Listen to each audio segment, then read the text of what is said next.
So going over a few things, a lot of global news out there circulating around currency.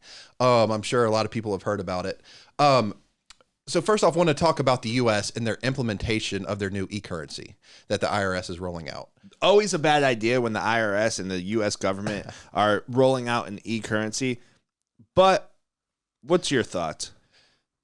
I mean, my thoughts on it. So what they are saying, the benefits of it are that it's going to help in terms of like anti-money laundering, help stop like crime by being able to track it. It's also going to increase the speed of being able to transfer things, especially internationally. My thoughts on that though are that, I mean, if they can track criminals like that, they can track the everyday person. And when does it get too much for the government to have information on everyone?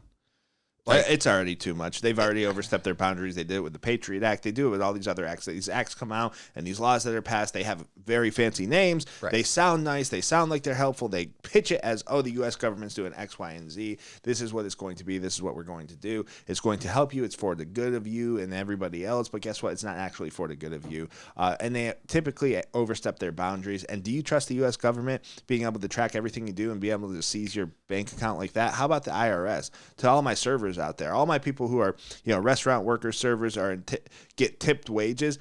Do you want the IRS tracking every single dollar? How about you who has somebody who comes to your house, maybe cuts your grass for you and you pay him $60 cash? That person doesn't have to claim the taxes. Now they do because everything's going to be e-currency. And they might not say, hey, we're going away from the U.S. dollar this second and we're going to the U.S. e-currency, but that's the direction it's headed. And how much can they manipulate the currency at that point? I mean, tremendously. I mean, and thinking about it too, like how much easier is it going to be for them to even make more? Like we're talking about e-currency. It's natural to kind of come and compare it to like Bitcoin. It's not Bitcoin. It's not.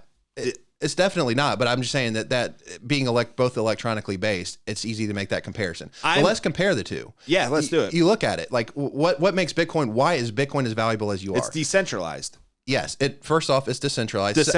Second off, it's a fixed amount, and I can't overstate that. 21 million total that will ever exist, and there's not even 21 million yet. There's a fixed amount. It'll never be more than that. It's decentralized. Yep. Where this e-currency is centralized. The other piece is, I mean, I guess you can track transactions on the blockchain.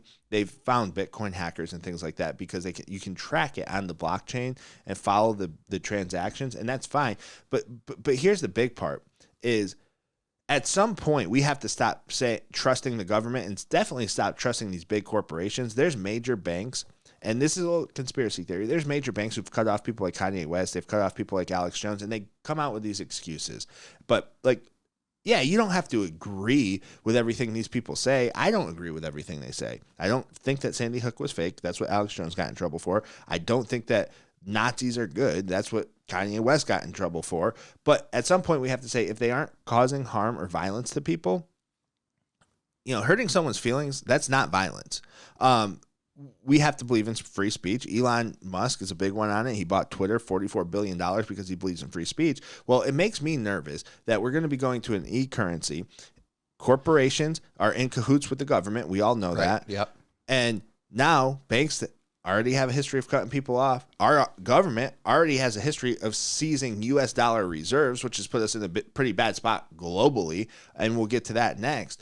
But it makes me nervous saying, okay, well, if I say something that they don't like, are they going to put pressure on a technology company or these banks to stop me from banking with them? I mean, they've done it. You brought up Twitter. It's happened with social media. Oh yeah, the Twitter files. Everyone. Yeah.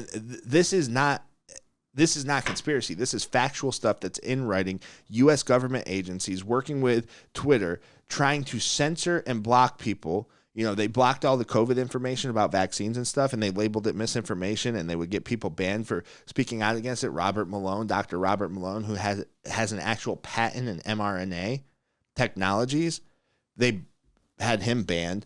And now it comes out what he was saying is true. Vaccine injuries, people didn't want to talk about the vaccine injuries with this mRNA, and now you have the European countries doing huge investigations and removing liability protections from corporations, these big big corporations such as Pfizer and Johnson & Johnson and things of that nature. But that was all labeled inappropriate at one point, and people were getting banned, demonetized, and so on and so forth. Imagine if they could have controlled all the money because it was electronic as well. You're putting yourself as a U.S. citizen in a bad situation, as a citizen of the world in a bad situation. But the thing about the U.S. and I'm going to focus mainly on the U.S. and not as much internationally, Right. is the U.S. has always been known to be a free country. We're the people who stood up and said, don't fuck with me. Right.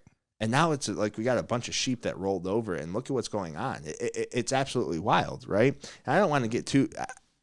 I don't want to get too far down the quote-unquote conspiracy rabbit hole, but it's kind of wild how all these conspiracy theories are now turning out to be true. And when these conspiracy theories that are now true were first said, Hunter Biden's laptop before the last election, that was all censored.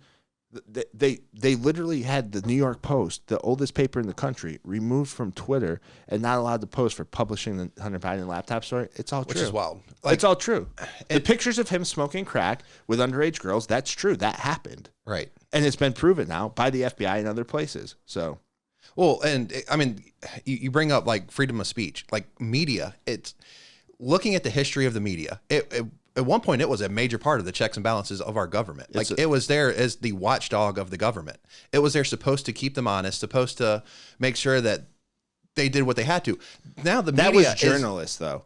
That was journalists. What we have now, yes. There's not many journalists. Matt Taibbi, you got Glenn Greenwald. There's some good ones out there who do some investigative reporting.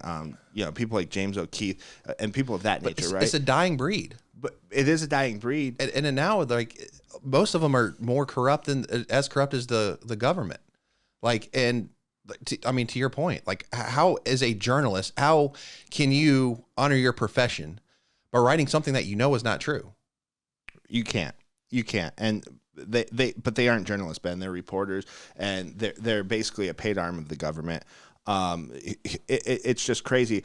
But what I'm getting at, and let's go back to the e-currency, and let's go back to that, is one, it's going to make it seem like life is easier. But guess what happens when everything's electronic and you aren't spending cash? You actually spend more money. They've found there's a study that you spend more money by just swiping your debit card. I believe it. Cash is a good thing to have on hand. The other thing that happens is it's easy to get you banned. It's easy to seize your assets. The IRS wants this because why? They're going to go after everybody that they think should owe more in taxes. So what if the government keeps up in taxes? At some point, as a people, wouldn't we have to revolt? I have a saying: no taxation with or without representation. Soon to be a T-shirt. But what are we doing here? Like, what are we doing? Why are we giving a government body this much control? The government's corrupt. Yeah. All governments are corrupt. It's why we have the Second Amendment and the right to bear arms. So now the government's going to have control over this quote-unquote e-currency? Sign me up. Do not sign me up. But it is what it is, and I definitely don't trust our government after seeing the way they handled the reserves, the Russian reserves that were U.S. dollars, Russian-owned U.S. dollars that they had for reserves. When Russia invaded Ukraine, they seized those reserves. What? Like, how can you do that? Yeah. That's not a good thing for our country. Like, I don't think people realize, like, you can disagree with the Russia invading Ukraine. You can think Russia's an aggressor, the big bad bully, whatever you think.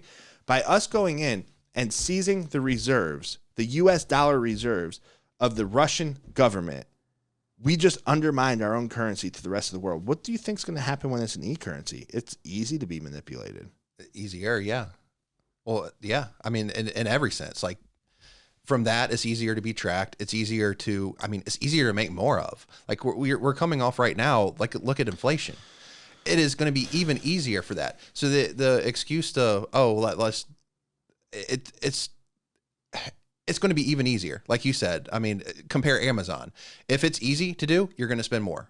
Like, I mean, I think every person out there can relate to it. Amazon is super easy to spend on. And you do. Yeah. It's a brilliant business model because they make it so easy.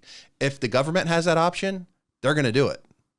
And they're already mass overspending.